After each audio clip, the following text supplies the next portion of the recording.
Hello दोस्तों, नमस्कार। मैं भी एक आप सभी का बहुत बहुत स्वागत करता हूं आपके अपने स्वरूप परिवार में। तो साथियों, जैसा कि एसएससी जीडी का एग्जाम 23 फरवरी से शुरू हो रहे हैं और आज आपका 13 फरवरी हो चुका है, यानी यहाँ से केवल 9 दिनों का समय हमारे पास बाकी है। टारगेट केवल एक ही हमारा, वो है 23 फरवरी। तो आज की इस क्लास में मोस्ट इंपॉर्टेंट 65 क्वेश्चन को डिस्कस करने वाले हैं और आप सभी का टारगेट 65 क्वेश्चन में से 45 क्वेश्चन सही करने का होगा। तो जैसा कि एसएससी जीडी का परीक्षा केवल एक ही घंटे का होगा, इन्हीं एक घंटे में आप सभी को 20 क्वेश्चन जीके मिलेंगे हल करने के लिए, 20 क्वेश्चन हिंदी के मिलेंगे, 20 क्वेश्चन मैथ के मिलेंगे और 20 क्वेश्चन रीजनिंग के मिलेंगे। 80 क्वेश्चन का आपका पेपर होगा और एक क्वेश्चन आप सही करेंगे 2 नंबर, यानी 160 नंबर का आपका पेपर होता है। प्लस इसके साथ 1/4 का माइनस मार्किंग होगा। 4 क्वेश्चन आप गलत करेंगे तो आपका 1 नंबर काटा जाएगा। एक क्वेश्चन सही करने में 2 नंबर मिलेगा और 4 क्वेश्चन गलत करेंगे तब 1 नंबर आपका माइनस मार्किंग होगा। तो इससे आप अंदाजा लगा सकते हैं कि केवल एक ही घंटे में आप सभी को 80 क्वेश्चन मिलेंगे हल करने के लिए, जिसमें से 20 क्वेश्चन रीजनिंग का रहेगा और 20 क्वेश्चन मैथ के रहेंगे।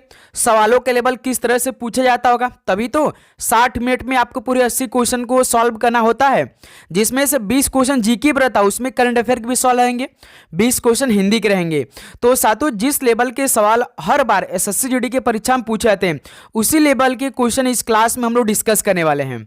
ओके तो सबसे पहले आप ट्राई करिएगा कि इस क्लास में रीजनिंग और मैथ में कम से कम 15 से 16 सवाल सही हो हर एक सेक्शन में। उसके बाद जीके में कम से कम 20 क्वेश्चन में से मान के चलिए कि 15 से 16 सवाल सही करिएगा। उसके बाद हिंदी में 20 में से लगभग आपका 18 से 19 क्वेश्चन का वेटेज लेकर चलिएगा और लास्ट में बताइएगा कि हर पोर्शन में इतना इतना स्कोर आप सभी का बना। ओके तो इस क्लास में हम लोग पेपर से पहले पेपर वाले प्रश्नों को डिस्कस करने वाले हैं। ये हमारा ओरिजिनल पेपर होगा और यहाँ से लगातार हम लोग एग्जाम को टारगेट करते हुए अपनी तैयारी बहुत ही अच्छी तरीके से करने वाले हैं। जैसे सवाल पूछे आएंगे और एसएससी के नए पैटर्न को भी देखते हुए सारे प्रश्नों को हम लोग तैयार करेंगे अपने परीक्षा से पहले, अपने शिफ्ट से पहले। ओके तो चलिए क्लास को शुरू करते हैं। लास्ट में आप लोग अपना स्कोर करिएगा कि आज के इस सेशन से आप सभी कितना स्कोर रहा। ठीक है, तो देखिए आज का पहला प्रश्न। सबसे पहले हम लोग शुरुआत करेंगे रीजनिंग और मैथ से। देखिए दी गई श्रृंखला में प्रश्न चिन्ह के स्थान पर क्या आना चाहिए। ये नंबरों का श्रृंखला दिया है, यहाँ पे क्वेश्चन मार्क दिया है, यानी इसी क्वेश्चन मार्क की जगह क्या आएगा, सॉल्व करेंगे। सोचिए, समझिए, परखिए, कॉपी पेन लेकर साथ में बैठिएगा, तभी तैयारी आपकी अच्छी होगी। एक भी क्वेश्चन आप स्किप नहीं करेंगे, छोड़ेंगे नहीं, ध्यान रखिएगा। देखिए क्या दिया है नंबरों का श्रृंखला, 17, 64, 103, 134, 157। इसके बाद क्या आएगी, सॉल्व करते हैं। नंबरों का श्रृंखला तो भाई बढ़ा है, काफी अधिक बढ़ रहा है। जैसे देखिए 17 से 64 कर दिया है, यानी बहुत नंबर बढ़ा है। यानी 17 में यदि हम 47 को जोड़ेंगे तो तभी तो भाई 64 होगा। अब 64 से हमें 103 जाना है, 64, 3600 और 103, यानी 64, 36, 39। इसमें भाई प्लस 39 क्या है, 64 में 39 को जोड़ेंगे तो 103 बन जाएगा। ठीक है, फिर देखिए 103 से 134 क्या है, यानी 103 में इस बार हम प्लस 31 करेंगे तभी तो 134 बनेगा। फिर उसके बाद देखिए 134 से 157, यानी हम इस 134 में प्लस 23 करेंगे तभी तो 157 होगा। प्लस 47 प्लस 39 प्लस 41 प्लस 23 क्या है, लेकिन जो नीचे का नंबर है इसमें देखिए माइनस हो रहा है, घट रहा है। तो देखिए जैसे 47 39, यानी इसमें -8 हुआ है। फिर देखिए 39 से 31, इसमें भी -8 हो गया है। 31 से 23, इसमें भी -8 हो गया है। तो उसी प्रकार भाई जो ये 23 इसमें हम -8 करेंगे तब इसमें 157 में जोड़ देंगे तो हमारा आंसर आ जाएगा। 23 में से 8 को कम करिए, कितना आएगा भाई, 15 आएगा।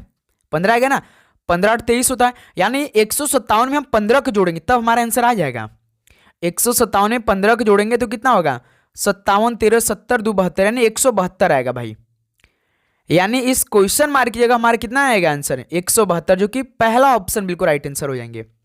2 बार इसमें लॉजिक हमने लगाया तब आंसर आया। पहले तो देखिए 47 39 31 23 किया, फिर उसके बाद इसी को दोबारा हमने किया, जैसे 47 39 -8, 39 से 31 -8, 31 से 23 -8 हुआ है। तो इसी प्रकार भाई 23 में से -8 करेंगे तभी तो 157 में जोड़ेंगे। तो 23 में से 8 को माइनस किया तो 15, 157 में 15 जोड़ दिए तो 172 आ गया, जो कि हमारा पहला ऑप्शन बिल्कुल राइट आंसर हो जाएंगे। ओके चलिए अगला सॉल्व को हल करेंगे क्वेश्चन नंबर सेकेंड को। जो भी प्रश्न आपको नहीं समझ में आएगा तो आप कमेंट बॉक्स में जरूर बता दीजिएगा, डाउट लेकर आप नहीं चलेंगे भाई, क्योंकि जैसे जैसे सवाल आपके लिए हम कराएंगे सेम वैसे ही पैटर्न पे आपकी परीक्षा में सवाल आएंगे, ठीक है। तो कंफ्यूज क्रिएट नहीं करेंगे अपने ऊपर। देखिए 6 व्यक्ति हैं KLMNO और Z, एक सीधी पंक्ति में उत्तर के सम्मुख बैठे हैं। जैसे दिशा तो आप जानते होंगे, ईस्ट पूरब, वेस्ट पश्चिम, नॉर्थ उत्तर, साउथ दक्षिण, यानी जो सभी व्यक्ति हैं ना वो उत्तर की तरफ देख रहे हैं। जैसे एक सीधी पंक्ति ऐसे है, 6 व्यक्ति हमें बैठाना है, 1 2 3 4 5 6, वो सभी उत्तर की तरफ देख रहे हैं, यानी सभी ऊपर की तरफ देख रहे हैं। देखिए हम वहीं से लाइन को शुरुआत करेंगे जहां से हमें लगेगा कि इसके बाद कोई व्यक्ति बैठेगा नहीं। पहले लाइन को पढ़िए, यम के बाईं ओर कोई नहीं बैठा है। देखिए हम यही सवाल को शुरू कर देंगे भाई, क्योंकि सवाल बोल दिया कि यम के बाईं, बाईं मतलब आप जानते हैं ना कि लेफ्ट साइड में, यानी एम के लेफ्ट साइड में कोई बैठा ही नहीं है। यानी भाई हम यम को यहां बैठा देंगे तो इसके लेफ्ट में कोई नहीं बैठा है। यम का तो राइट साइड इधर होगा भाई, और यम का लेफ्ट साइड इधर होगा, तो राइट नहीं है, लेफ्ट में बैठा कोई नहीं बैठा यम के। क्लियर हो गया। तो यम को हमने यहां बैठा दिया कि उसके बाईं ओर कोई नहीं बैठा है। यम और के के बीच केवल 3 व्यक्ति बैठे हैं। यम तो ऑलरेडी बैठा है, तो के को हम मान के चलिए यहां बैठा लेते हैं, तभी तो यम और के के बीच में 3 व्यक्ति बैठ गए। ये भी लाइन क्लियर हो गया। ओ के दाईं ओर केवल 3 व्यक्ति बैठे हैं। इस बार ओ के राइट साइड में, दाईं के मतलब होता है राइट साइड, ओ के दाईं ओर 3 व्यक्ति बैठे हैं, केवल 3 व्यक्ति, यानी दोस्त मेरे ओ को हम यहां बैठा दे तो देखिए 3 व्यक्ति बैठ जाएंगे ओ के राइट साइड में। क्लियर। अब देखिए जेड जो है ना वो ओ के ठीक बाईं ओर बैठा है। देखिए ओ के जस्ट लेफ्ट साइड में जेड बैठा है, तो यहां बैठ जाएगा भाई ओ के ठीक बाईं, मतलब कि लेफ्ट में, ओ के ठीक लेफ्ट यानी बाईं में जेड बैठा है, तो हमने यहां बैठा दिया ओ के जस्ट लेफ्ट साइड में। उसका देखिए यन जो है ना वो ओ का तत्काल पड़ोसी नहीं है, यानी यन जो है ना वो ओ का तत्काल पड़ोसी नहीं है, यानी भाई यहां तो यन नहीं आएगा, यन यहां पर आएगा भाई, है ना, क्योंकि सवाल बोला है कि यन जो है ना वो ओ का तत्काल पड़ोसी नहीं है, तो हम यन को यहां बैठा देते हैं। ए कभी व्यक्ति नहीं बैठा है, कौन सा अक्षर व्यक्ति नहीं बैठा है, तो देखिए यल नहीं बैठा, तो यल को यहां बैठा दीजिए। सवाल पूरा हो गया। लाइन में देखिए, लास्ट लाइन में देखिए क्या पूछा है सवाल, पंक्ति के बिल्कुल दाहिने छोर पर कौन बैठा है, पंक्ति के बिल्कुल राइट साइड में कौन बैठा है भाई, यन बैठा है ना। देखिए यही पंक्ति के बिल्कुल दाहिने छोर पर कौन बैठा है, यन ही बैठा है, तो यही सी ऑप्शन राइट आंसर हो जाएंगे। यदि सवाल बोलता है कि पंक्ति के बिल्कुल बाईं और छोर पर कौन बैठा, तो यम बैठा है, लेकिन सवाल बोला है कि पंक्ति के बिल्कुल दाहिने छोर पर कौन बैठा, तो यन बैठा है। क्लियर, ठीक है। चलिए नेक्स्ट अगला सवाल को देखेंगे, क्वेश्चन नंबर 3 को। एक और नंबर का श्रृंखला, इसको सॉल्व करिए। दी गई श्रेणी में प्रश्न चिन्ह के स्थान पर क्या आना चाहिए, 153, 128, 105, 84, 65 क्वेश्चन मार्क। इस बार भाई नंबर का तो श्रृंखला दिया है, लेकिन माइनस और यानी घट रहा है इसमें। देखिए 153, 128, 105, 84, 65 घटा दिए। देखिए कितने कितने का माइनस हो रहा है, जैसे 153 से 128 यानी इसमें -25 हुआ है भाई। 28 25 को हम करते हैं जोड़ते हैं तो 153, यानी ये बिल्कुल ठीक है। 128 से 105 यानी 128 में से हम -23 कर देंगे तो 105 बन जाएगा।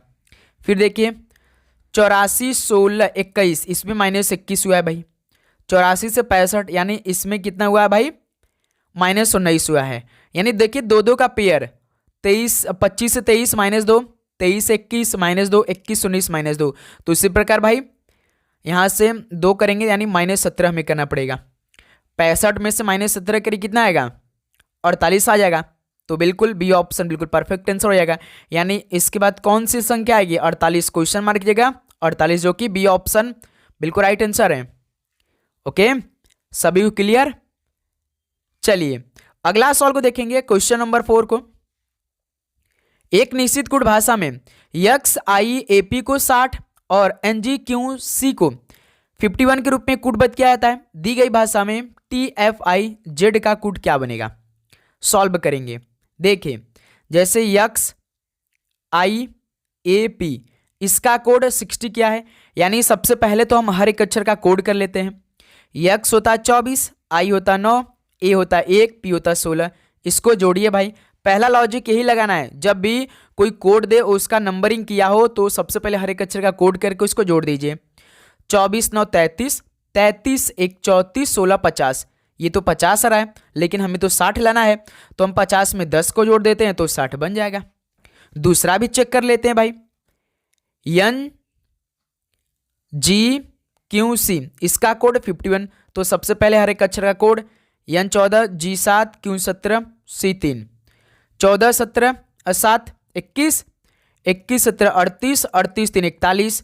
तो 41 में 10 को जोड़ दीजिए, 51 के बन जाएगा। यानी इसमें लॉजिक क्या भाई, हर एक अक्षर का कोड, उसका टोटल क्या, फिर लास्ट में प्लस 10 किया है। तो देखिए पूछा कि इसका TFIZ का कोड, TFIZ, तो T होता 20, F होता 6, I होता 9, Z होता 26। 20 6 26, 26 9 35, 35 और 26 61 होता है।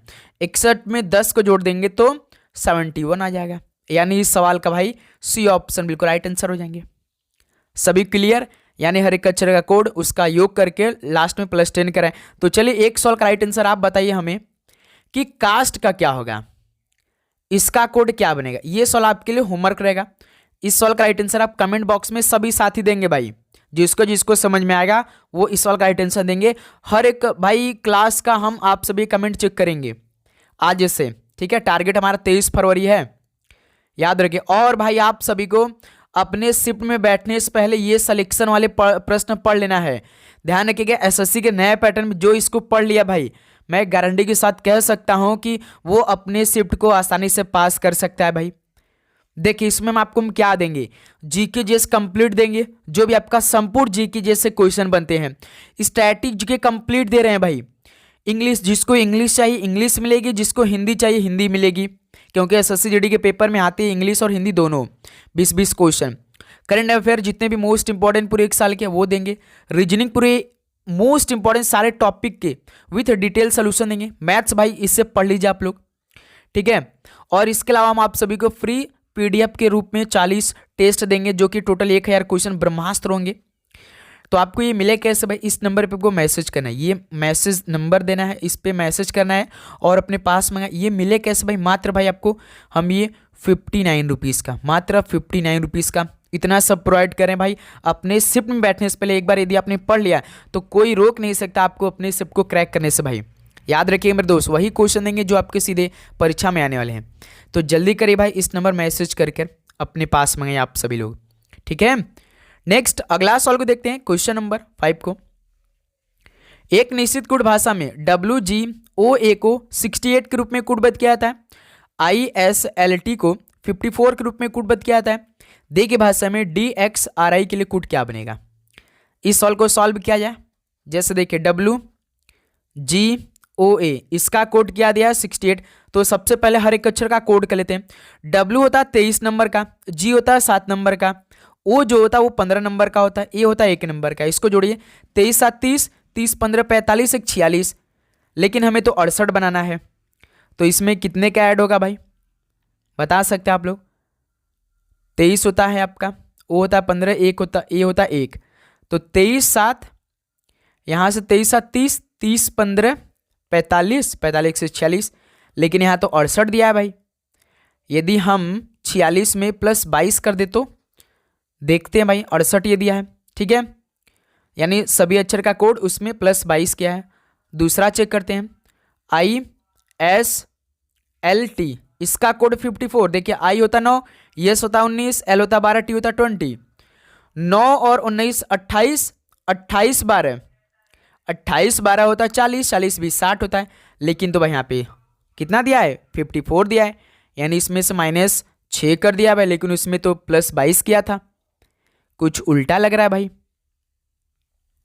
तो फिर इसमें क्या लॉजिक लगा है भाई, सभी बताएंगे आप सभी। जैसे देखिए W, यदि हम पहले तो ये लॉजिक नहीं लगा तो हमारे सभी अक्षरों का उल्टा कर लेते हैं। जैसे W कितना होता है 23, तो इसका उल्टा कौन सा होता है भाई, D होता है, ठीक है। G का T20 होता है। O का उल्टा क्या होता है भाई, L होता है। A का उल्टा Z होता है। इसको इनका अक्षर का कोड करते हैं, D होता है 4, T होता है 20, L होता है 12, Z होता है 26। इसको जोड़िए, देखिए 4 20 24, 24, 26, 50, 12, 52, 52 में 6 जोड़ देंगे तो 68। यानी इसमें भाई लॉजिक क्या लगा है, पहले तो हर एक अक्षर का उल्टा करा, उसको जोड़ने के बाद प्लस 6 कोड किया है। तो उसी प्रकार जो ISLT इसको भी चेक कर लेते हैं भाई, क्या यही सेम प्रोसेस है ISLT। तो सबसे पहले तो देखिए इनका हम उल्टा करेंगे, अपोजिट। I का उल्टा क्या होता है भाई, R होता है। यस का उल्टा क्या होता है भाई, यच होता है।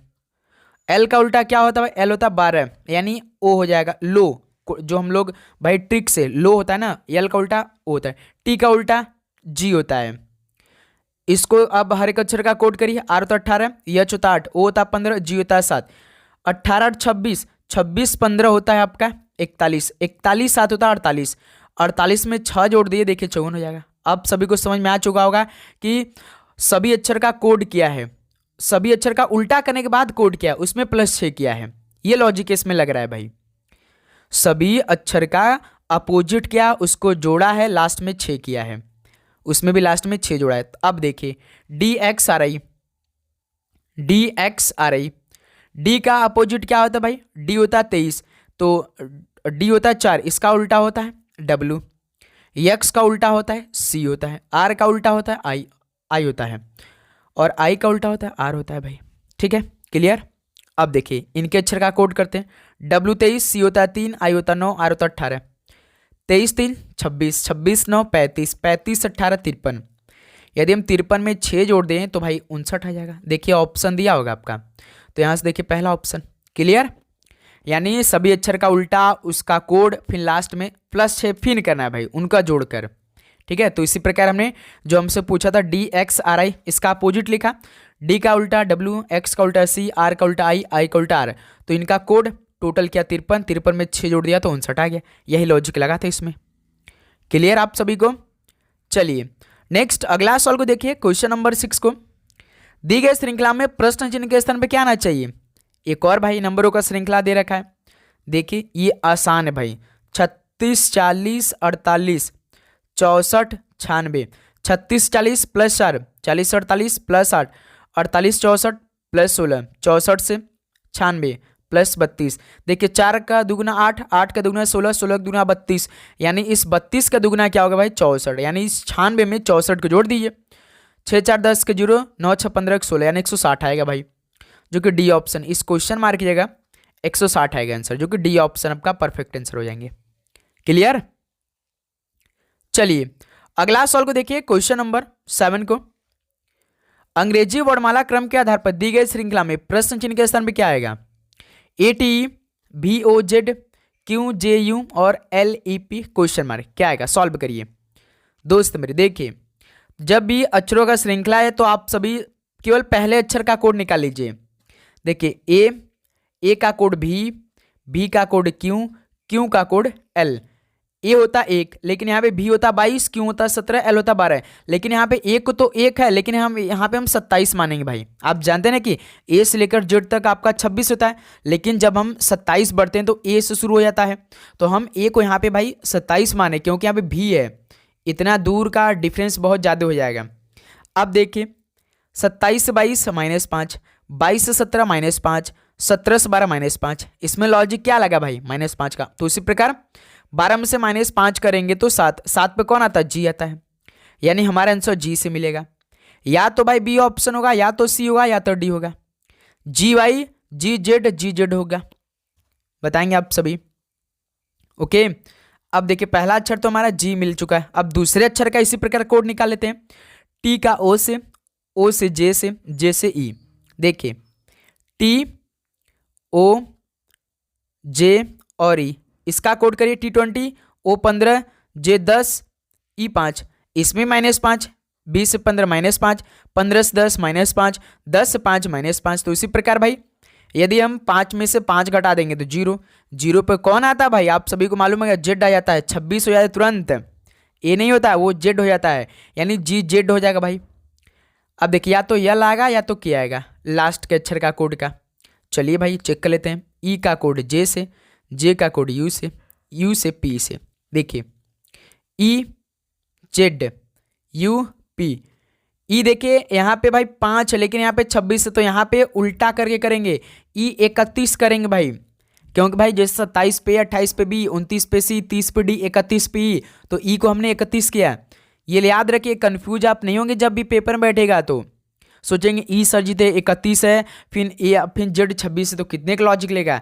आप यहाँ पे यदि ई को मान लीजिए आप कोड 5 लिख दिया और जेड को 26 लिख दिया, तो आपको इसमें तो दिमाग का काम नहीं करेगा। यू होता है 21, तब पर भी दिमाग नहीं काम करेगा। पी होता है 16, सोचेंगे 5 से 26, इसमें तो प्लस 21 हुआ है, फिर 26 21 -5 हो गया, फिर 21 16 -5, आपका दिमाग काम नहीं करेगा। तो दोस्त मेरे हमेशा याद रखिएगा, जब इतने गैप हो तो जेड यानी 27 से शुरू कर दीजिएगा, ठीक है। जैसे 31 को इकतीस, ई को 31 लिख दिया, जेड को 26, यू को 21, पी को 16। देखिए -5, 31 में से -5 26, 26 में से -5 करेंगे 21, 21 में से -5 कर देंगे 16, तो उसी प्रकार 16 में से -5 कर दिए 11, 11 पे कौन आता है, के आता है, जी जेड के, तो डी ऑप्शन परफेक्ट आंसर हो गया। इसमें लॉजिक भाई -5 का लगा था, ठीक है, सभी को क्लियर, ओके। चलिए नेक्स्ट अगला सॉल्व को हल करिएगा, क्वेश्चन नंबर 8 को। एक निश्चित कोड भाषा में पेयर को 76 43 के रूप में कोडबद्ध किया जाता है, रिप को 75 36 के रूप में कोडबद्ध किया जाता है। दी गई भाषा में ई को किस प्रकार कोडबद्ध किया जाएगा, सॉल्व करिए आप सभी। जैसे देखिए आप सभी से केवल ई का कोड पूछा है, ठीक है, तो दोस्त मेरे जब भी ई का कोड पूछा है तो आप क्या करेंगे, कॉमन चेक करेंगे। लेकिन इसमें देखिए पहले हम लिखते हैं भाई, पेयर है PAIR, इसका कोड जितने अक्षर हैं उतने ही कोड किया है भाई, REP रिप का कोड 7 5 3 6, तो पूछा किसका, ई का। देखिए हमारा ई का कोड जिसमें ई रहेगा उसी में आंसर आएगा, यानी इसी रिप में हमारा आंसर आएगा। पेयर में तो ई है नहीं भाई, यदि हम कॉमन चेक करेंगे तो दोनों में ई तो कॉमन चेक करते, लेकिन पेयर में तो ई दिया नहीं है, केवल रिप में ई दिया है। इसका मतलब कि हमारा आंसर केवल इसी में आएगा। हमारा पेयर में हमारा एक भी कोड नहीं मिलेगा, ना तो 7 मिलेगा, ना तो 6 मिलेगा, ना तो 4 मिलेगा, ना तो 3 मिलेगा। तो ऑप्शन देखिए काट दीजिए भाई, जैसे 7 को काट दीजिए, 6 को काट दीजिए, 4 को काट दीजिए, बच रहा है कौन सा, 5 बच रहा है, यानी ई का कोड क्या हो जाएगा, 5 हो जाएगा। यही हमारा आंसर हो जाएगा, सिंपल सा भाई। देखिए ये तो पहला लॉजिक है, बिल्कुल आसान वाला। जब दूसरा लॉजिक इसमें लगाएंगे तो क्या लगाएंगे, जैसे पहला मेथड हम लगाते हैं कि जब भी सिंगल अक्षर पूछता है तो हम कॉमन चेक करते हैं। जब ई को हमने कॉमन चेक किया तो केवल एक में मिल रहा है, दोनों में कॉमन नहीं मिल रहा है। जब कॉमन नहीं मिलता है तो हम एलिमिनेशन मेथड लगाते हैं। एलिमिनेशन मेथड किस में लगता है, जो इनका कोड होगा। देखिए जैसे 7 पेयर में है, रिप में 7 है, तो इसको एलिमिनेट कर दीजिए। 7 देखिए 6 आपका पेयर में है और रिप में भी 6 है, तो इसको भी एलिमिनेट कर दीजिए। 3 देखिए पेयर में है और रिप में भी 3 है, तो इसको भी एलिमिनेट कर दिए। बच रहा कौन सा, देखिए ई के सामने 5 बच रहा, तो यही कोड हो जाएगा भाई, तो डी आपका परफेक्ट आंसर हो जाएंगे, ठीक है, ओके। चलिए नेक्स्ट अगला सॉल्व को हल करेंगे आप लोग, क्वेश्चन नंबर 9 को। बिल्कुल अच्छी तरीके से एक एक सॉल्व को हम आप सभी सॉल्व कराएंगे भाई, ठीक है, टेंशन नहीं लेंगे आप लोग। बस डेली क्लास करिएगा, चैनल को सब्सक्राइब करके नोटिफिकेशन को ऑन करिएगा। अंग्रेजी वर्णमाला क्रम के आधार पर निम्नलिखित 4 अक्षर समूह में से 3 एक निश्चित तरीके से समान है और इस प्रकार एक समूह बनाते हैं। वह कौन सा अक्षर समूह है जो उस समूह से संबंधित नहीं है, सॉल्व करेंगे आप सभी। जैसे 4 ऑप्शन दिया है, 3 ऑप्शन देखिए किसी न किसी एक पैटर्न पे समान होंगे, लेकिन एक अलग हुआ, उसी अलग को बताना है। तो इस तरह के सवालों को ना आप इसी में सॉल्व कर दीजिए। जैसे पहले हम ऑप्शन का कोड करेंगे, यू होता है 21, बी होता है 22, क्यों होता है 17। 21 22 इसमें +1 हुआ है, 22 से 17 -5 हुआ है। पहले का ऑप्शन का ये कोड है। अब दूसरे ऑप्शन का कोड करिए, आई होता 9, जे होता 10, देखिए +9 इसमें हुआ है और यू होता 5, तो इसमें देखिए -5 हुआ है। पहला और दूसरा ऑप्शन तो बिल्कुल सेम लॉजिक पे है। तीसरा ऑप्शन चेक करिए, WX का, W होता 23, X होता 24, देखिए इसमें +1 हुआ है, ये तो ठीक है, और यस होता 19, इसमें -5 हुआ, ये भी बिल्कुल ठीक लग रहा है।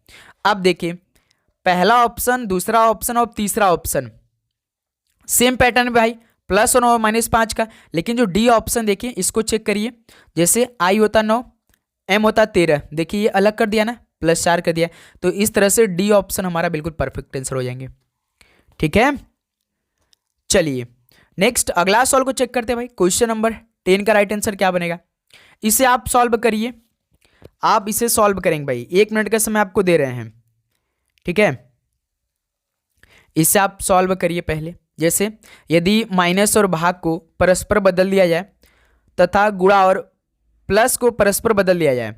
निम्नलिखित समीकरण में प्रश्न चिन्ह के स्थान पर क्या आएगा? ये समीकरण दिया है, इस समीकरण में आप सभी को माइनस की जगह भाग, भाग की जगह माइनस रखना है, गुणा की जगह प्लस रखना है, प्लस की जगह गुणा रखना है, उसके बाद सॉल्व करना है। सॉल्व करें, 1 मिनट के समय है आप सभी के पास। देखिए ये समीकरण दिया, पहले समीकरण को हम लोग बना लेते हैं प्रश्न के अकॉर्डिंग। 32 प्लस है तो प्लस को गुणा में बदलना है, तो प्लस की जगह गुणा रखेंगे। 49 के बाद देखिए माइनस है तो माइनस को भाग में बदलना है, ठीक है, तो माइनस की जगह भाग। 7 गुणा है तो प्लस में, 4 भाग है तो माइनस में। ये समीकरण तैयार हो चुका है। इसमें बॉडमस के नियम अप्लाई करिए। 32 गुणे 7 का भाग 49 में देंगे तो भाई 7 बार में आएगा, प्लस 4 माइनस 3। 32 सतह कितना होता है? 7 दूना 14 के 4 1, 7 त्रिक 21 21 22, यानी 224 होता है। यहाँ से प्लस 4 है माइनस 3, 224 4 228, 228 में से 3 को घटा देंगे 225 आएगा इसका आंसर, जो कि पहला ऑप्शन बिल्कुल राइट आंसर हो जाएंगे। क्लियर? 2 सवाल कन्फर्म है इस तरह के आपके पेपर में आएंगे, यानी 4 नंबर की ये सवाल आएगा। इसको अच्छी तरीके से सीख लीजिएगा आप लोग। अगला सवाल को देखिए, क्वेश्चन नंबर 11 को कथन और निष्कर्ष का सवाल है भाई। ये बहुत ही बेस्ट लेवल का सवाल होता है भाई, आपके पेपर में श्योर कन्फर्म आएगा, ठीक है। सॉल्व करिए।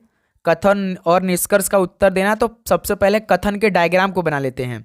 जैसे देखिए कथन में क्या दिया है, सभी पियानो वादक संगीतकार हैं, यानी जो सभी पियानो वादक हैं, हम पियानो वादक को पी से लिख रहे हैं। ये क्या है भाई? ये सभी संगीतकार हैं, तो संगीतकार को हम यस से लिख रहे हैं, ठीक है। दूसरा कथन क्या दिया, सभी संगीतकार जो है ना वो गायक है, यानी जो सभी ये संगीतकार हैं वो क्या है भाई? गायक हैं, तो गायक को हम जी से लिख रहे हैं, ठीक। कोई भी गायक कंपोजर नहीं, यानी जो कोई भी गायक जो है ना वो कंपोजर नहीं है, तो कंपोजर को हम के से लिख रहे हैं। तो देखिए इसे हम क्रॉस कर लेते हैं, ठीक है। उसका देखिए, तो अब हम लोग इसका निष्कर्ष देखते हैं। देखिए पहला निष्कर्ष क्या दिया है, कोई भी पियानो वादक कंपोजर नहीं है। तो देखिए कथन के अनुसार देखिए क्या कोई भी पियानो वादक कंपोजर नहीं है। पियानो वादक देखिए यहाँ बीच में है, कंपोजर है बिल्कुल नहीं है भाई, तो इनका कोई तो रिलेशन नहीं बन रहा है। यानी इसका पहला जो निष्कर्ष है ना बिल्कुल ठीक लग रहा है भाई, क्योंकि देखिए पहला निष्कर्ष क्या दिया है, कोई भी पियानो वादक कंपोजर नहीं है। इनका तो पियानो और कंपोजर का कोई तो रिलेशन ही नहीं बन रहा है, क्योंकि देखिए पियानो यहाँ पर है, कंपोजर यहाँ पे है। सवाल में कथन में दिया था कि कोई भी गायक कंपोजर नहीं है, तो सवाल बिल्कुल परफेक्ट है, कोई भी पियानो वादक कंपोजर नहीं है। दूसरा पढ़िए, देखिए इसी लाइन में कुछ गायक पियानो वादक हैं क्या? कुछ गायक, जो कुछ गायक है वो क्या पियानो वादक है? बिल्कुल है। कुछ गायक जो है ये जो कुछ गायक है पियानो वादक हैं बिल्कुल।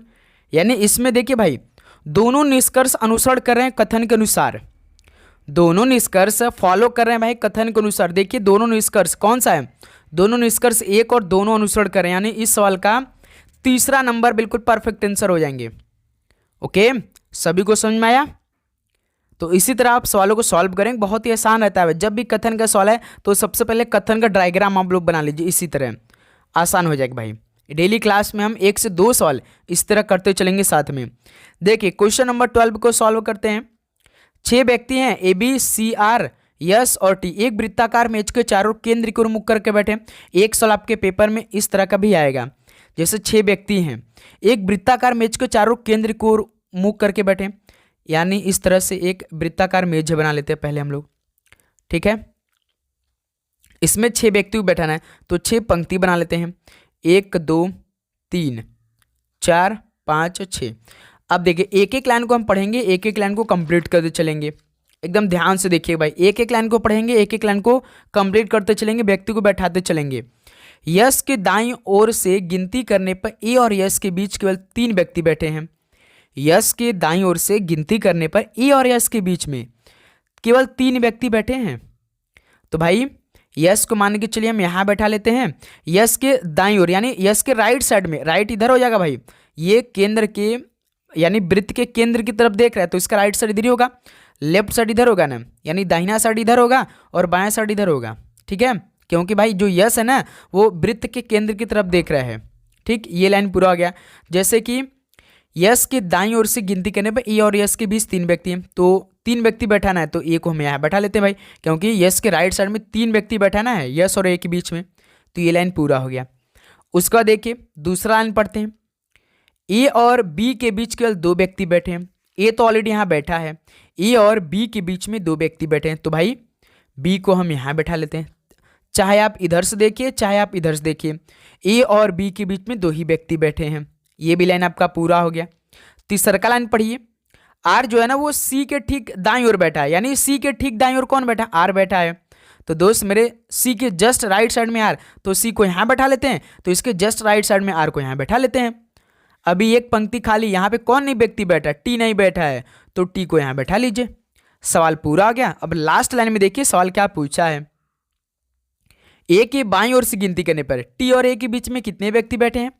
ए के बाईं ओर यानी ए के लेफ्ट साइड में, ए का लेफ्ट साइड तो इधर नहीं होगा भाई, क्योंकि राइट है, इधर इधर ही होगा, इधर इधर इधर इधर।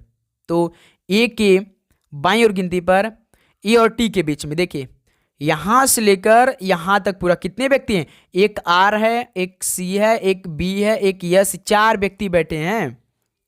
यदि ये सवाल पूछता कि ए के ठीक है राइट साइड में कौन बैठे हैं, ठीक है दाहिने साइड में, तो टी बैठता, लेकिन सवाल इसमें पूछा कि ए की बाईं ओर गिनती करने पर टी और ए के बीच में कितने व्यक्ति बैठे? तो 4 व्यक्ति बैठे हैं। तो इस सवाल का भाई डी ऑप्शन परफेक्ट आंसर है। डी ऑप्शन इस सवाल का बिल्कुल आपका राइट आंसर है। क्लियर आप सभी को? एक सवाल इस तरह का आपके पेपर में पूछा जाएगा, तैयार रहिएगा भाई। चलिए अगला सवाल को हल करते हैं। क्वेश्चन नंबर 13 को हल करिए। अंग्रेजी वर्णमाला क्रम के आधार पर S H M A P J O X से एक निश्चित तरीके से संबंधित है, उसी तरीके से R B U X O D W U से संबंधित है। समान तर्क का अनुसरण करते हुए एनसीटीबी दिए गए विकल्पों में से किससे संबंधित है? तो इस तरह का जब भी सवाल है तो आप तुरंत भाई इसे हल करना स्टार्ट करेंगे, सोचेंगे नहीं। जैसे इसका कोड क्या है? पी जे ओ एक्स, तो हर एक अक्षर का कोड करिए। यस होता 19, पी होता 16, तो इसमें -3 हुआ है। यच होता 8, जी होता 10, तो +2 इसमें हुआ है। एम 13, ओ 15, इसमें कितने का भाई? +2 हुआ है, ठीक है। और ए होता है 1, यक्स होता 24, लेकिन यहाँ पे दोस्त मेरे ए को यहाँ पे हम क्या करेंगे भाई? 27 करेंगे, नहीं तो ए और यक्स का अंतर बहुत ज़्यादा का हो जा रहा है, तो ए को यहाँ पे हम 27 मान लेते हैं, यक्स को 24। देखिए इसमें -3 हो गया। पहला अक्षर और लास्ट का अक्षर में -3 हुआ, जो बीच का दोनों अक्षर इसमें +2 का कोड हुआ है। सभी क्लियर? यानी यस पी में -3 का कोड, ए और एक्स में -3 का कोड, लेकिन एच जे और एम ओ में +2 का कोड किया है। दूसरा भी चेक कर लेते हैं भाई। R B U X O D W U, X 24, U 21, देखिए -3, आर 18, ओ 15, -3, बी होता है 2, डी होता है 4, +2 इसमें, यू होता है 21, डब्ल्यू होता है 23, +2। सभी क्लियर? -3 +2 +2 -3, यही लॉजिक अप्लाई करना है एनसीटीबी में।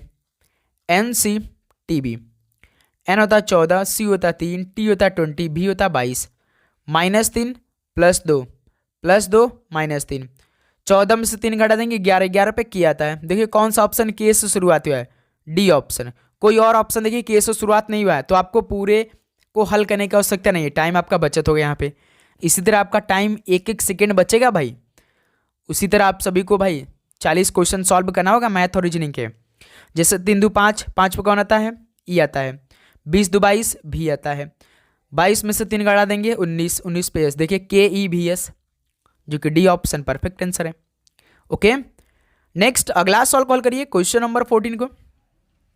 एक और सवाल भाई इसी तरह, अंग्रेजी वर्णमाला क्रम के आधार पर पी डब्ल्यू जी जेड एक निश्चित तरीके से आर जेड आई से संबंधित है, उसी प्रकार U E L O W H N R से संबंधित है। समान तर्क का अनुसरण करते हुए निम्नलिखित में से जे डी भी बी किससे संबंधित है? सॉल्व करिए। देखिए पी डब्ल्यू जी जेड, इसका code R Z I C, P होता 16, आर होता 18, तो इसमें भाई +2 हुआ है। डब्ल्यू होता 23, जेड होता 26, +3 हुआ है। जी होता 7, आई होता 9, तो +2 इसमें हुआ है। जेड होता 26, सी को यहाँ पे 29 करेंगे भाई हम। देखिए इसमें लॉजिक +2 +3 +2 +3 का लगा है, ठीक है। इसमें लॉजिक +2 +3 +2 +3 का, तो डायरेक्ट हम जो हमसे पूछा इसमें लॉजिक लगाते हैं। जैसे देखिए जे डी भी बी, जे होता 10, डी होता 4, भी होता 22, बी होता 2, तो दोस्त मेरे इसमें लॉजिक क्या लगाएंगे हम लोग, +2 +3 +2 +3, 10 2 12, 12 पे यल आता है। देखिए कौन सा ऑप्शन यल से शुरुआत किया है, डी ऑप्शन। देख ले भाई, 4 3 7 कौन आता है, 7 पे जी आता है। 22 2 24, 24 पे यक्स आता है। 3 2 5 ई आता है। देखिए LGX, तो JDV, बी का कोड क्या होगा भाई, LGX आएगा, जो कि डी ऑप्शन परफेक्ट आंसर है। ओके, सभी को क्लियर। चलिए अगला सवाल को हल करिए। तो क्वेश्चन नंबर 15 को, इस सवाल का राइट आंसर निकाल के बताइए आप सभी।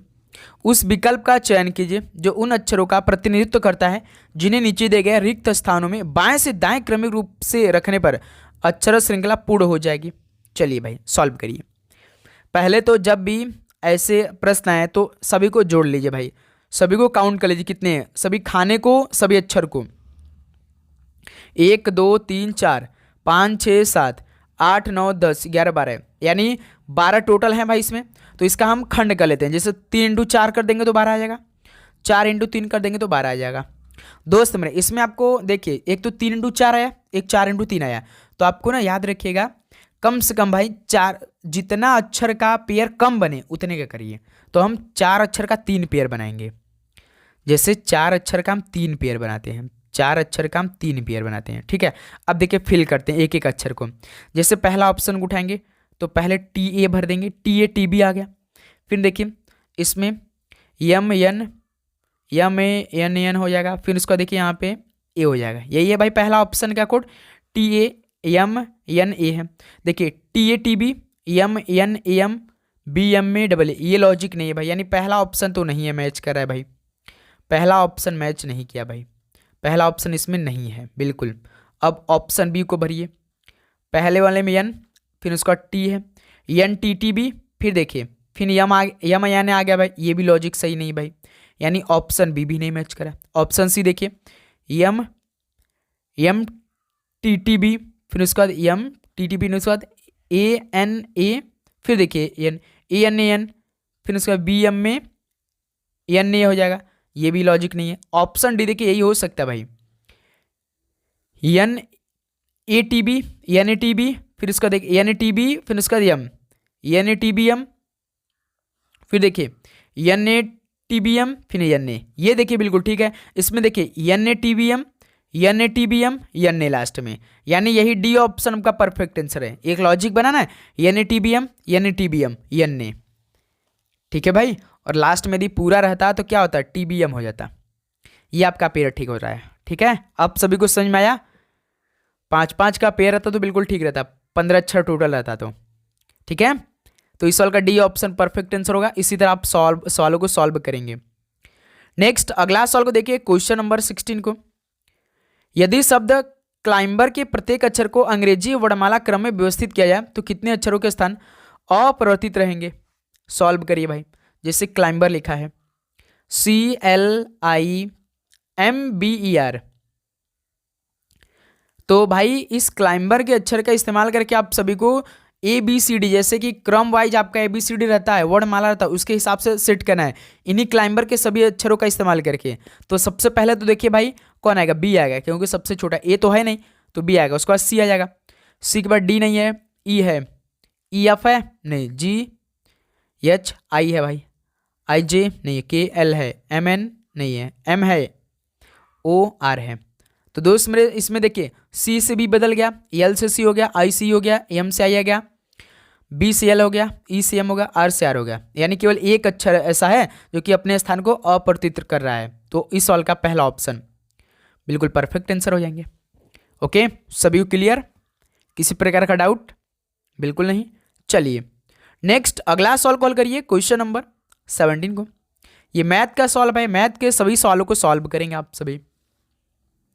जैसे 36 और एक संख्या n के बीच मध्यानुपाती 8 और 32 के बीच मध्यानुपाती का 3 गुना है, तो संख्या n कौन सी है। तो दोस्त मेरे इस सवाल को सॉल्व करिए आप लोग। जैसे 36 और n के बीच मध्यानुपाती है और 8 और 32 के बीच मध्यानुपाती का 3 गुना है भाई।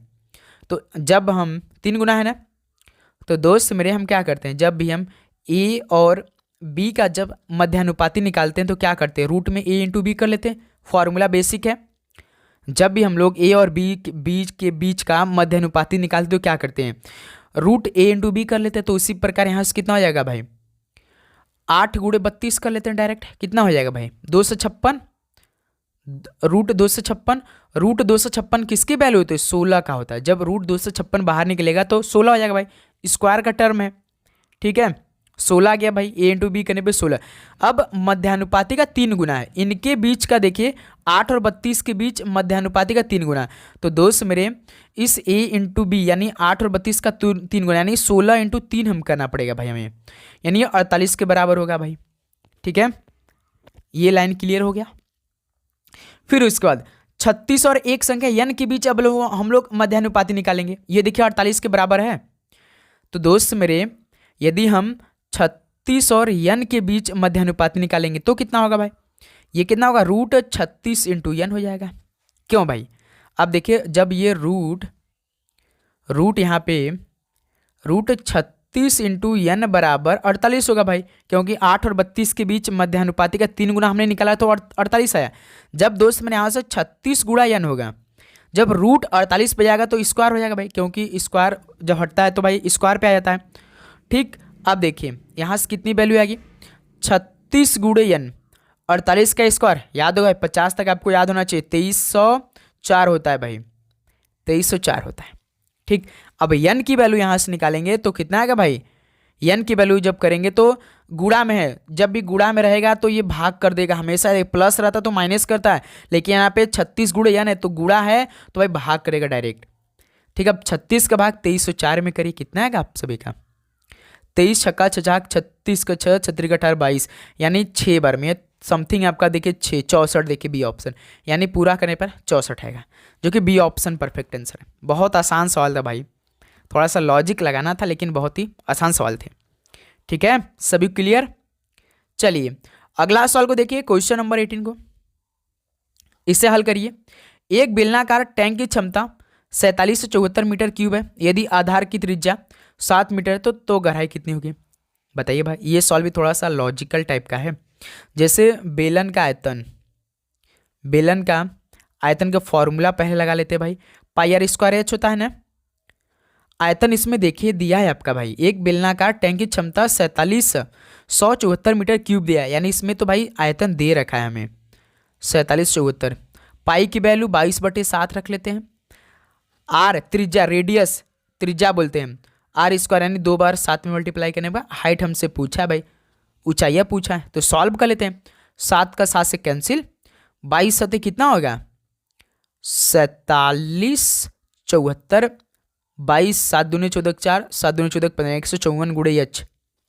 अब यच की वैल्यू भाई यहाँ से यच की वैल्यू कितनी आएगी, यच की वैल्यू निकालेंगे तो 4774 भागे 154 हो जाएगा।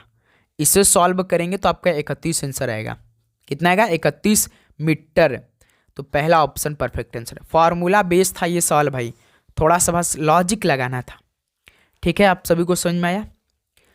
चलिए जो भी प्रश्न आपको नहीं समझ में आएगा तो दोस्त मेरे कमेंट बॉक्स में जरूर बताइएगा। क्वेश्चन नंबर 19 देखिए, एक मेडिकल स्टोर में एक इंजेक्शन का जो अंकित मूल्य है ना वो 6,490 रुपये है। मेडिकल स्टोर का मालिक इसकी बिक्री पर 8% की छूट देता है, तो इंजेक्शन का सेलिंग प्राइस यानी विक्रय मूल्य क्या होगा। सॉल्व करिए। एक मेडिकल स्टोर में जो ना वो एक इंजेक्शन का जो अंकित मूल्य है वो आपका 6,490 रुपये है, तो मेडिकल स्टोर का जो मालिक है ना इसकी बिक्री पर 8% की छूट देता है, तो इंजेक्शन का जो विक्रय मूल्य होगा वो कितना होगा। तो ऐसा काम करिए आप कि जो ये आपका 6490 दिया है ना इसका आप 18% कम करके 100 में से, जब दोस्त मेरे कोई सामान आप 100 रुपये खरीदे उस पर 18% का छूट मिल जाएगा, तो कितने का सामान हो गया वो 82% का, यानी 82/100। इसको सॉल्व कर दिए आपका आंसर आएगा कितना आएगा, 0 से 0 कैंसिल हो जाएगा, ठीक है। और यहाँ से 2 पंजे 10, 41 दूनी 42, इसको सॉल्व करिए तो कितना आएगा आपका। इसे आप जब सॉल्व करेंगे तो आपका आएगा मेरे दोस्त 5321 समथिंग आएगा, लेकिन यहाँ पे आपका 5322 दिया है, तो ये आपका परफेक्ट आंसर हो जाएगा। सी ऑप्शन बिल्कुल राइट आंसर हो जाएंगे। ठीक है, सभी को क्लियर? याद रखेंगे आप सभी लोग, ऐसा आप सभी सवालों को सॉल्व करेंगे। नेक्स्ट अगला सॉल्व कॉल करिए क्वेश्चन नंबर 20 को। 17, 87 और 119 का चतुर्थानुपाती क्या होगा? फॉर्मूला क्या होता है भाई? A/B डबल अनुपात C/D। जैसे ए आपका 17 दिया है, B 87 दिया है, C कितना दिया है भाई? 119 दिया है, D आप सभी से पूछा है, तो 17 गुणा D में कर देंगे, 87 गुणा 119 में कर देंगे। यही फॉर्मूला होता है ना भाई, A इंटू डी और B इंटू सी, ये होता है फॉर्मूला। तो देखिए भाई, A इंटू डी करेंगे तो 17 इंटू डी यानी 17D हो जाएगा। इधर से 87 गुणा 119, D के वैल्यू 87 गुणा 119 बटे 17 हो जाएगा। ये 17 यहाँ पे जाएगा तो भाग कर देगा इनमें। देखिए 17 7 119 होता है, 7 का गुणा 87 में, 7 7 49 का 9 4, 17 और 56 60 यानी 609, जो कि बी ऑप्शन परफेक्ट आंसर हो जाएंगे। क्लियर? चलिए अगला सॉल्व कॉल करिए क्वेश्चन नंबर 21 को। देखिए यदि 28 क्रिकेट बैट का जो क्रय मूल्य है ना वो 32 क्रिकेट बैट के विक्रय मूल्य के बराबर है, तो हानि प्रतिशत कितना होगा? दोस्त मेरे, जो 28 क्रिकेट बैट का क्रय मूल्य यानी कास्ट प्राइस है ना, वो है 32 क्रिकेट बैट के विक्रय मूल्य यानी सेलिंग प्राइस के बराबर है। तो इसे शॉर्ट फॉर्म बना लेते हैं भाई, 4 से 28, 4 और 32 यानी 7 CP बराबर 8 SP। यहाँ से CP बटे SP 8/7 यानी कोई सामान हम 8 का खरीद रहे हैं 7 में बेच रहे हैं, यानी 1 का घाटा लग रहा है किससे? 8 से, बटे में 100। दोस्त मेरे 100/8 की किस परसेंटेज का होता है? 12/5 का यानी 12.5% का होता है 100/8 यानी डी ऑप्शन। ये तो पहला परसेंटेज का टॉपिक है भाई, कि आप सभी को याद होना चाहिए। तो इस तरह से ये सॉल्व हल हुआ भाई, जो कि 12.5% हमारा राइट आंसर आया है। ओके, सभी को समझ में आया? चलिए अगला सॉल्व कॉल करिए क्वेश्चन नंबर 22। भाई आप सभी को डाउट लेकर नहीं चलना है प्रश्न में, पेपर में। यदि देखें क्या दिया है सवाल, यदि x का 4% 96 तो x किसके बराबर है? x का मतलब बुरा 4% जो दिया है ना वो 96 के बराबर है, तो x बराबर 4/100। भाई परसेंटेज को उठाएंगे तो 100 से भाग करेंगे 96। ठीक, 4 एकम 4, 4 दूना 8, 4 चौका 16 यानी 24 चौका 96। अब x का वैल्यू 24 का गुणा 100 में करेंगे तो 24 आ जाएगा, यानी कि x किसके बराबर है? 2400 के बराबर है, जो कि बी ऑप्शन बिल्कुल राइट आंसर है। भाई आप यदि 2025 का पेपर उठा के देखें ना SSGD का, हर शिफ्ट में ये सवाल पूछा था, जो आपका 4 फरवरी से लेकर 24 फरवरी तक हुआ था। 2025 की बात करें, ठीक है। अगला सवाल को देखिए क्वेश्चन नंबर 23 का राइट आंसर क्या निकल के आएगा?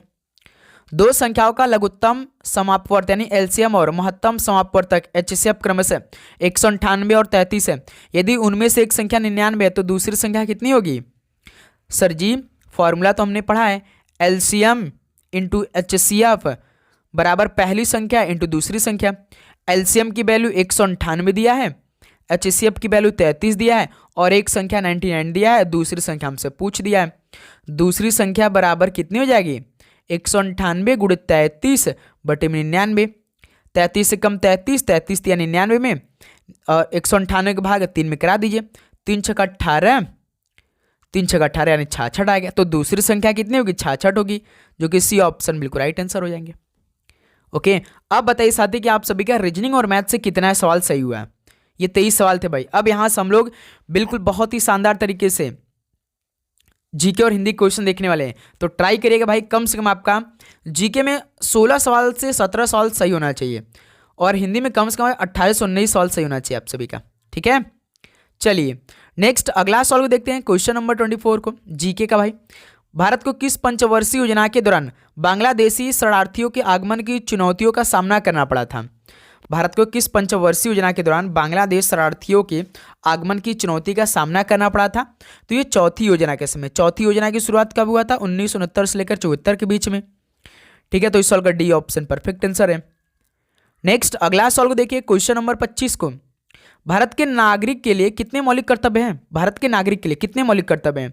टोटल 11 मौलिक कर्तव्य हैं। डी ऑप्शन परफेक्ट आंसर है। अपना स्कोर काउंट करते चलिएगा कितना आपने सही किया है।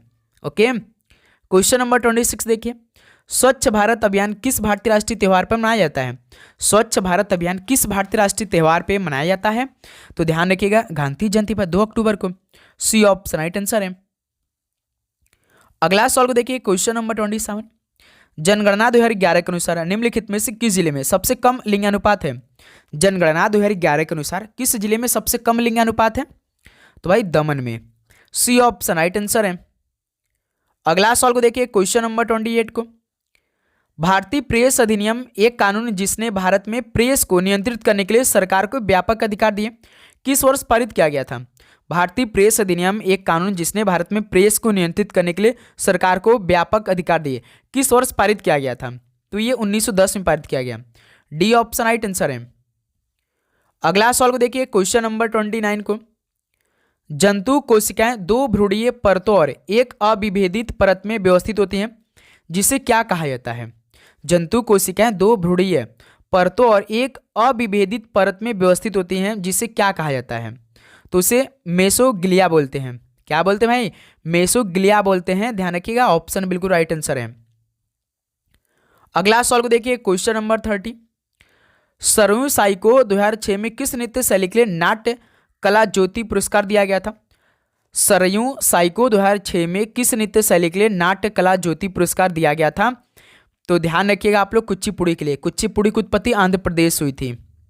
ठीक है, डी ऑप्शन बिल्कुल राइट आंसर हो जाएंगे। नेक्स्ट अगला सवाल को हल करेंगे, क्वेश्चन नंबर 31 को, प्राचीन काल में निम्नलिखित में से किसने स्पष्ट रूप से उल्लेख किया था कि मानव शरीर में 360 हड्डियां होती हैं? बताइए, प्राचीन काल में किसने बिल्कुल स्पष्ट रूप से उल्लेख किया था कि मानव शरीर में पूरे 360 हड्डियां होती है? तो भाई चरक ने उल्लेख किया था। बी ऑप्शन बिल्कुल राइट आंसर है। अगला सवाल कॉल करिए, क्वेश्चन नंबर 32। तो साथियों, आगे बढ़ने से पहले आप सभी लोग चैनल को सब्सक्राइब करके नोटिफिकेशन को ऑन कर लेंगे भाई, क्योंकि आपके लिए पूरे क्लास अच्छी तरह चलेगी और पूरे एग्जाम तक। ठीक है, वही क्वेश्चन होंगे जो आपके पेपर में सीधे पूछे जाएंगे। ठीक है, भारतीय संविधान के अनुसार संविधान की व्याख्या करने का अंतिम अधिकार निम्नलिखित में से किसके पास है? भारतीय संविधान के अनुसार संविधान की व्याख्या करने का अंतिम अधिकार किसके पास होती है? तो सर्वोच्च न्यायालय के पास होती है। सी ऑप्शन राइट आंसर है। अगला सवाल को देखिए, क्वेश्चन नंबर 33, ओलंपिक बैडमिंटन में कितने इवेंट खेले जाते हैं? ओलंपिक बैडमिंटन में टोटल कितने इवेंट खेले जाते हैं? तो पूरे 5 इवेंट खेले जाते हैं। सी ऑप्शन राइट आंसर है। अगला सवाल कॉल करिए, क्वेश्चन नंबर 34, कौन सा भारतीय श्रम कानून और सामाजिक सुरक्षा उपाय है जिसका उद्देश्य काम करने का अधिकार की गारंटी देना है? कौन सा भारतीय श्रम कानून और सामाजिक सुरक्षा उपाय है जिसका उद्देश्य काम करने का अधिकार की गारंटी देना है? आप सभी को मालूम होगा, महात्मा गांधी राष्ट्रीय ग्रामीण रोजगार गारंटी अधिनियम में है भाई। ऑप्शन है बिल्कुल राइट आंसर है। अगला सवाल को हल करिए, क्वेश्चन नंबर 35 को, गॉडगिल फार्मूला किससे संबंधित है? जो गॉडगिल फार्मूला वो किससे संबंधित है? तो ये राज्यों के बीच केंद्रीय सहायता का वितरण से संबंधित है। ऑप्शन है बिल्कुल राइट आंसर है। अगला सवाल कॉल करिए, क्वेश्चन नंबर 36 को, मोहिनीअट्टम शास्त्रीय नृत्य शैली निम्नलिखित में से किस भारतीय राज्य से संबंधित है? मोहिनीअट्टम शास्त्रीय नृत्य शैली किस भारतीय राज्य से संबंधित है? तो ये केरल से संबंधित है। बी ऑप्शन बिल्कुल राइट आंसर हो जाएंगे। मोहिनीअट्टम देखिए, मोहिनीअट्टम एक कथकली, ये दोनों याद रखिएगा। ठीक है, मोहिनीअट्टम और कथकली दोनों केरल से संबंधित होते हैं। चलिए नेक्स्ट अगला सवाल को देखिए, क्वेश्चन नंबर 37 को, सिंधु नदी भारत में कहां से प्रवेश करती है? सिंधु नदी जो है भारत में कहां से प्रवेश करती है? तो ये लद्दाख से प्रवेश करती है। ऑप्शन बी राइट आंसर है। अगला सवाल को देखिए, क्वेश्चन नंबर 38, निम्नलिखित में से किसने अभिनव भारत मंदिर यानी यंग इंडिया सोसाइटी की स्थापना किया था? किसने अभिनव भारत मंदिर यानी यंग इंडिया सोसाइटी की स्थापना किया था? विनायक दामोदर सावरकर और गणेश दामोदर सावरकर जी ने किया था। बी ऑप्शन बिल्कुल राइट आंसर है। लास्ट में भाई स्कोर जरूर करिएगा। क्वेश्चन नंबर 39 देखिए, जनगणना 2011 के अनुसार भारत का बाल लिंगानुपात क्या था? जनगणना 2011 के अनुसार भारत का बाल लिंगानुपात कितना था? तो पूरे 919 था। ऑप्शन बी राइट आंसर है। अगला सवाल को देखिए, क्वेश्चन नंबर 40 को, भारतीय स्रोतों में किस ईरानी मूल के समूह को शक पहलवा के नाम से जाना जाता था? भारतीय स्रोतों में किस ईरानी मूल के समूह को शक पहलवा के नाम से जाना जाता है? तो पार्थियन को जाना जाता था, शक पहलवा के नाम से। सी ऑप्शन राइट आंसर है। अगला सवाल को देखिए, क्वेश्चन नंबर 41। भारत सरकार द्वारा आत्मनिर्भर भारत रोजगार योजना किस वर्ष में शुरू की गई थी? भारत सरकार द्वारा आत्मनिर्भर भारत रोजगार योजना किस वर्ष में शुरू की गई थी? तो इसकी शुरुआत 2020 में हुई थी। डी ऑप्शन राइट आंसर है। अगला सवाल को देखिए, क्वेश्चन नंबर 42। कोणार्क महोत्सव निम्नलिखित में से किस राज्य में मनाया जाता है? कोणार्क महोत्सव किस राज्य में मनाया जाता है? तो ये उड़ीसा राज्य में मनाया जाता है। ऑप्शन ए राइट आंसर है। अगला सवाल को देखिए, क्वेश्चन नंबर 43। भारत के संविधान के अनुसार भारत के चुनाव आयुक्त का अधिकतम कार्यकाल कितने वर्ष का होता है? भारत के संविधान के अनुसार भारत के चुनाव आयुक्त का अधिकतम कार्यकाल कितने वर्ष का होता है? तो पूरे 6 वर्ष का होता है। सी ऑप्शन राइट आंसर है। अगला सवाल को देखिए, क्वेश्चन नंबर 44। भारतीय संविधान के किन अनुच्छेदों के तहत मौलिक अधिकारों को शामिल किया गया है? भारतीय संविधान के किन अनुच्छेदों के तहत मौलिक अधिकारों को शामिल किया गया है? तो भाई अनुच्छेद 12 से लेकर 35 के बीच में है। डी ऑप्शन बिल्कुल राइट आंसर है। अगला सवाल को देखिए, क्वेश्चन नंबर 45 का राइट आंसर क्या बनेगा? 2018 में किस टूर्नामेंट में नीरज चोपड़ा ने स्वर्ण पदक जीतने वाले पहले भारतीय भाला फेंक खिलाड़ी बने थे? बताइए, 2018 में किस टूर्नामेंट में नीरज चोपड़ा ने स्वर्ण पदक जीतने वाले पहले भारतीय भाला फेंक खिलाड़ी बन गए थे? तो एशियाई खेल हुआ था। डी ऑप्शन बिल्कुल राइट आंसर है। तो दोस्त मेरे, ये जीके का पूरा क्वेश्चन कंप्लीट हो चुका। अब बताइए कि आप सभी कितना स्कोर रहा? क्या आप सभी का 16 से 17 सवाल सही हुआ? अब यहां से आप सभी के बीच में पूरे 20 प्रश्न हिंदी के आएंगे। ठीक है, देखिए, नीरद पर्याय यानी नीरद किसके पर्यायवाची हैं? पर्याय के मतलब पर्यायवाची। तो नीरद तो बादल के हैं। सी ऑप्शन राइट आंसर हो जाएंगे।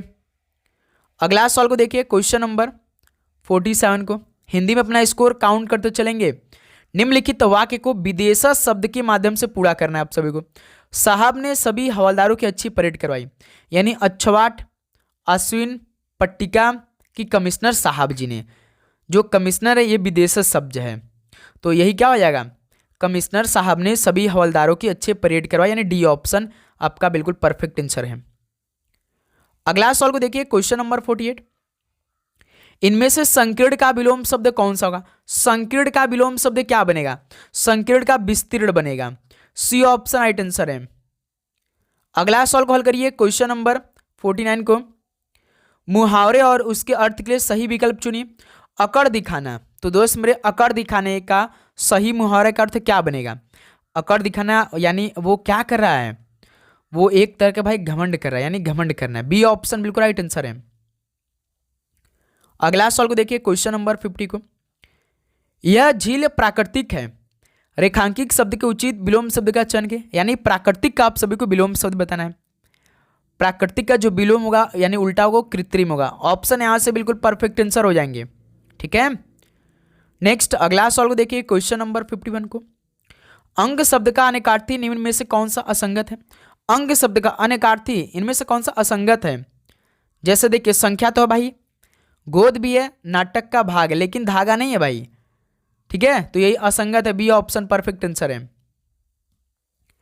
अगला सवाल को हल करिए, क्वेश्चन नंबर 52। निम्नलिखित वाक्य के किस खंड में अशुद्धि है? सांस्कृतिक जागृति के बाद राष्ट्रीय जागृति आती है। राष्ट्रीय कैसे लिखी जाती है? बड़ी की मात्रा आती है कि छोटी की मात्रा आती है? तो दोस्त मेरे याद रखिएगा, बड़ी की मात्रा आती है। तो यही आपका क्या है भाई, इसमें अशुद्धि है। तो कौन सा देखिए, राष्ट्रीय। D option perfect answer. लिखाता है कैसे भाई? राष्ट्रीय आप तो ऐसे लिखते हैं ना, ऐसे लिखा था, लेकिन यहाँ देखिए ऐसे लिखा है, तो यही क्या हो जाएगा? यही अशुद्ध हो जाएगा। डी ऑप्शन परफेक्ट आंसर है। अगला सवाल को हल करिए, क्वेश्चन नंबर 53 को लिंग निर्णय की दृष्टि से निम्नलिखित में से किस द्रव का नाम स्त्रीलिंग में होता है? लिंग निर्णय की दृष्टि से किस द्रव का नाम स्त्रीलिंग में होता है? तो भाई याद रखिएगा, लस्सी का। ठीक है, डी ऑप्शन परफेक्ट आंसर है। शरबत, पानी, मट्ठा, ये सभी भाई आपके पुल्लिंग में आते हैं। अगला सवाल कॉल करिए, क्वेश्चन नंबर 54 को यह नाटक बहुत अच्छे हैं, पुल्लिंग की दृष्टि से वाक्य का शुद्ध रूप बताइए। पुल्लिंग की दृष्टि से आपको बताना है, ये नाटक बहुत अच्छे हैं, ये नहीं होगा यह नाटक बहुत अच्छा है। ये पुल्लिंग की दृष्टि से बिल्कुल वाक्य शुद्ध है। सी ऑप्शन राइट आंसर है। अगला सवाल कॉल करिए, क्वेश्चन नंबर 55 को निम्न में से पृथ्वी का पर्यायवाची कौन सा नहीं है? तो दोस्त मेरे पृथ्वी का पर्यायवाची कौन सा नहीं है इनमें से? पृथ्वी का पर्यायवाची नहीं है, जैसे अचला है, धरा है, वसुधा, लेकिन सुधा नहीं है, ये नहीं है भाई। तो डी ऑप्शन परफेक्ट आंसर हो जाएंगे। नेक्स्ट अगला सवाल कॉल करिए, क्वेश्चन नंबर 56। इनमें से निषेध का विलोम शब्द कौन सा होगा? निषेध का विलोम क्या बनेगा? निषेध का भाई विलोम विधि होगा, तो बी ऑप्शन परफेक्ट आंसर है। ओके, अगला सवाल को देखिए, क्वेश्चन नंबर 57 को। इनमें से किस वाक्य में त्रुटि नहीं है? वाक्य पढ़िए और देखिए किस वाक्य में त्रुटि नहीं है। ये क्या करना चाहता है? ये तो ठीक लग रहा है, मैं पढ़ा हूं। ये लोग कहाँ जा रहे हैं? तो दोस्त मेरे यही आपका त्रुटि नहीं है। दोस्त में जैसे कि त्रुटि नहीं है ना भाई, जैसे ये क्या करना चाहते हैं, चाहता है, ये भाई गलत है भाई। मैं पढ़ा हूं, ये भी गलत है। ये लोग कहाँ जा रहे हैं, ये बिल्कुल ठीक है भाई, इसमें त्रुटि नहीं है। ये सवाल पूछा था, छात्र अपना अपना कार्य करो, ये भी गलत है भाई। ये लोग कहाँ जा रहे, ये बिल्कुल आपका वाक्य में त्रुटि नहीं, ये सही है भाई। ठीक है, इसीलिए भाई सवाल को थोड़ा सा ध्यान से पढ़िएगा। अभी हम भी कंफ्यूजन हो गए थे भाई, कंफ्यूज क्रिएट नहीं करना है। नेक्स्ट अगला सवाल को हल करिए, क्वेश्चन नंबर 58 को। यदि उत्थान पतन है तो अस्त का क्या होगा? उत्थान पतन तो आपस में विलोम शब्द है, तो अस्त का क्या हो जाएगा? तो उदय हो जाएगा। ठीक है, ऑप्शन है बिल्कुल राइट आंसर हो जाएंगे। नेक्स्ट अगला सवाल को देखिए, क्वेश्चन नंबर 59 को। प्रायः सभी वृक्ष के नाम पुल्लिंग होते हैं, किंतु निम्नलिखित में से किस वृक्ष का नाम अपवाद है? उचित विकल्प का चयन करिए। प्रायः सभी वृक्ष के नाम पुल्लिंग होते हैं, लेकिन भाई किस वृक्ष का नाम अपवाद है? बताएंगे आप सभी। जैसे देखिए बरगद, शीशम, सागौन, ये तो आप जानते हैं भाई, लेकिन कचनार यही क्या हो जाएगा भाई? अपवाद है, तो बी ऑप्शन परफेक्ट आंसर है। नेक्स्ट अगला सवाल को देखिए, क्वेश्चन नंबर 60 को। निम्नलिखित में सही युग्म नहीं है, बताएंगे आप सभी कौन सा युग्म सही नहीं है? जैसे टांग आपका एक देशज है, पैर या लोग होते हैं भाई, टांग पैर होता है या लोग होता है, तो दोस्त मेरे यही आपका क्या है भाई? युग्म सही नहीं है, तो ऑप्शन बिल्कुल राइट आंसर हो जाएंगे। ठीक है, नेक्स्ट अगला सवाल को देखिए, क्वेश्चन नंबर 61 को। निम्नलिखित वाक्य में अशुद्धि शब्द बताइए। आंखों से आंसू निकल पड़ा कि आंखों से आंसू निकल पड़े होना चाहिए था? इसमें भाई ना आपका प्रयोग त्रुटि है, वाक्य प्रयोग त्रुटि है, तो दोस्त मेरे इसमें आंखों से आंसू निकल पड़ा नहीं होगा, आंखों से आंसू निकल पड़े होना चाहिए था। पड़ा की जगह क्या होना चाहिए? पड़े होना चाहिए।